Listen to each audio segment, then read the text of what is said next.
Este é o episódio 04 da nossa série de relatos reais.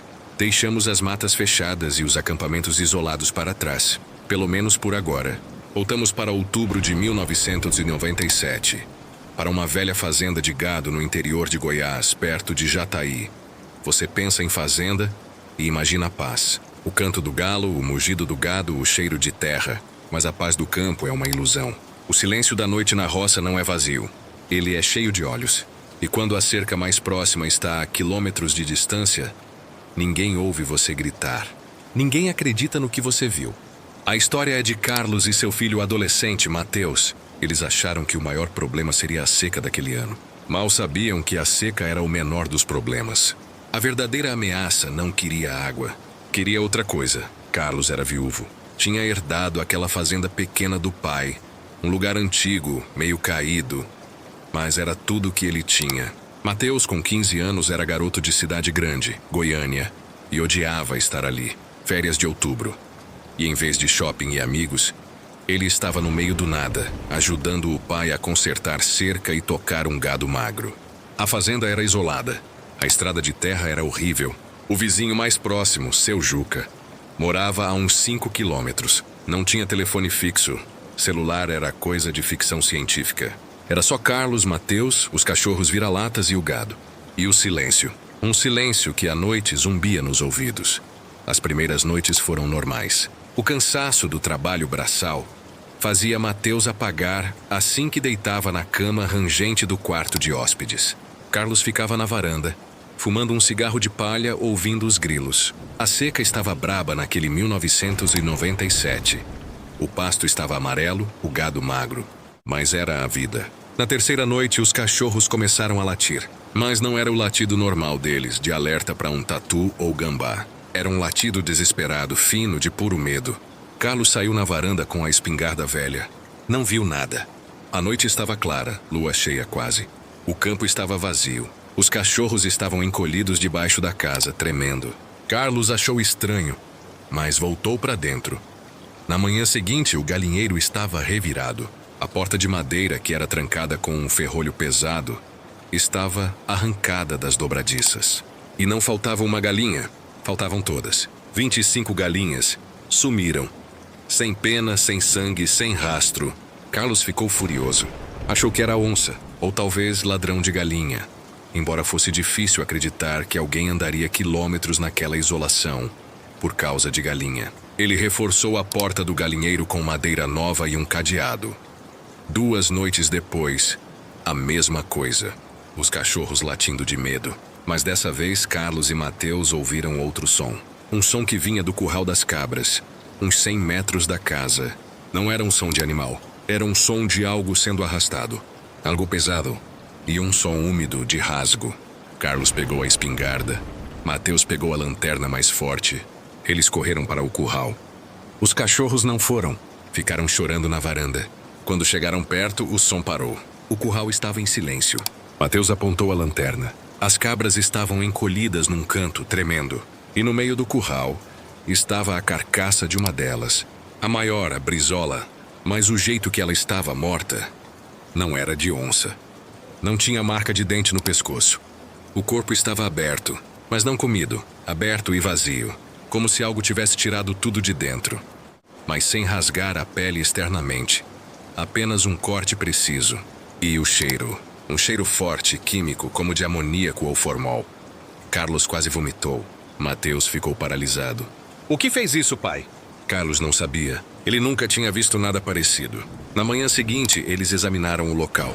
Havia pegadas na poeira ao redor do curral. Mas não eram pegadas de onça, nem de cachorro, nem de gente. Eram estranhas. Longas, finas, com 3 marcas de garras na ponta. Mas a base do pé era lisa, quase como um sapato. E o passo era muito longo, quase 2 metros entre uma pegada e outra. Como se a coisa tivesse pernas muito compridas ou desse pulos. As pegadas iam até a cerca de arame farpado. E simplesmente paravam. A cerca estava intacta. Naquela noite eles não dormiram. Ficaram na sala escura da casa, perto da janela, com a espingarda carregada. A lua ainda estava quase cheia. A noite estava silenciosa, fria. Por volta das 3 da manhã, os cachorros começaram a choramingar baixo. E eles ouviram, vindo do pasto, um som baixo, um estalo, como galho seco quebrando. Mas não havia árvores grandes ali perto. Outro estalo, mais perto. E depois, o som de algo andando na grama seca. Mas não era um andar normal. Era um andar arrastado, desengonçado. E rápido, muito rápido. Carlos apontou a espingarda para a janela. Mateus segurou a lanterna, a mão tremendo. O som parou, bem perto da casa. Eles prenderam a respiração e então eles viram. Na janela. A janela era alta, ficava a quase 2 metros do chão. Mas a coisa olhou por cima. Era só uma silhueta contra a luz fraca da lua. Alta, muito magra. Os braços pareciam longos demais. E a cabeça? A cabeça era pequena, ovalada, sem cabelo aparente. E os olhos? Eles não viram a cor, mas viram o brilho. 2 pontos que refletiram a luz da lua. A coisa ficou ali, parada, olhando para dentro da casa por uns 10 segundos. E depois, se abaixou e sumiu. Mateus começou a tremer incontrolavelmente. Pai, o que era aquilo? Pai? Carlos não respondeu. Ele estava pálido. Os olhos fixos na janela vazia. Eles ficaram ali até o sol nascer. Não ouviram mais nada. Na manhã seguinte, encontraram as mesmas pegadas estranhas ao redor da casa. E na parede de barro da casa, bem embaixo da janela onde a coisa olhou, havia marcas de arranhão. 3 marcas longas, finas, que pareciam ter sido feitas com metal. A paranoia começou a se instalar. Eles estavam presos ali. A caminhonete velha de Carlos estava com o pneu furado. E o estepe também. A estrada era longa demais para ir a pé até a fazenda do seu Juca.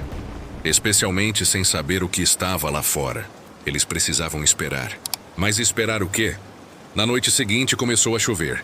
Uma tempestade forte com raios e trovões. A energia elétrica, que já era precária, acabou. A casa ficou num breu total. A chuva batia forte no telhado de zinco. Os cachorros estavam dentro de casa agora, encolhidos debaixo da mesa da cozinha. Carlos e Mateus estavam na sala, só com a luz de um lampião a querosene. A cada relâmpago as sombras dançavam. E a cada trovão a casa velha tremia. Eram quase 10 da noite. E eles ouviram, por cima do barulho da chuva, um som na porta da cozinha. Um som de algo arranhando a madeira. Devagar. Carlos levantou a espingarda. Mateus apontou a lanterna para a porta. O arranhado parou. Silêncio. Apenas a chuva. E então veio uma batida. Mas não era uma batida de mão. Era uma batida seca, dura. Como se alguém estivesse batendo com uma pedra. Uma batida. 2, 3 e parou. Eles ficaram esperando. Nada. Mateus sussurrou. Foi embora. E no momento em que ele disse isso, a janela da sala, a mesma onde a coisa tinha olhado na noite anterior, estourou. O vidro voou para dentro. A chuva e o vento invadiram a sala, apagando o lampião. A escuridão foi total. Eles ouviram o som de algo entrando pela janela quebrada. Um som molhado, desajeitado. Um som de algo grande tentando se espremer. E o cheiro de amoníaco voltou. Forte, sufocante. Carlos disparou a espingarda na direção da janela. O tiro ecoou na sala como uma bomba. O som do lado de fora parou. Silêncio. Eles ficaram imóveis no escuro, ouvindo a própria respiração ofegante. Carlos recarregou a espingarda no escuro, as mãos tremendo.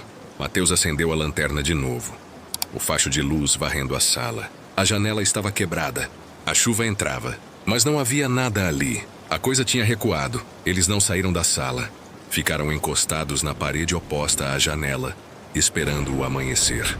A chuva diminuiu. A noite ficou silenciosa. Mas eles sabiam que não estavam sozinhos. A coisa estava lá fora, esperando. O que aconteceu naquela fazenda em Goiás é o tipo de relato que nos arrepia aqui no História Maldita. A prova de que o isolamento do campo pode esconder horrores que a cidade nem imagina. Se você já viu algo inexplicável na roça, se você acredita que existem criaturas que a ciência ignora, siga nosso canal. Sua história pode ser a próxima a ser contada, porque a verdade é que nunca estamos realmente sozinhos. Carlos e Mateus sobreviveram àquela noite. Quando o dia clareou, eles encontraram pegadas de lama dentro da sala, perto da janela quebrada. E algo mais. No chão de terra batida, perto de onde Carlos atirou, havia uma mancha. Uma mancha escura, oleosa, que não era sangue. Cheirava a metal queimado. E no meio da mancha, cravado no chão, havia algo que brilhava. Mateus pegou. Era um dente, mas não era um dente de animal. Era longo, fino, serrilhado como uma faca, e era feito de algo que parecia metal enferrujado. Eles foram embora naquele dia. Nunca mais voltaram. A fazenda ficou abandonada, mas seu Juca, o vizinho, jura que em noites de chuva forte ele ainda ouve o som de algo arranhando, e às vezes um assobio fino vindo da direção da casa vazia. A coisa ainda está lá, esperando.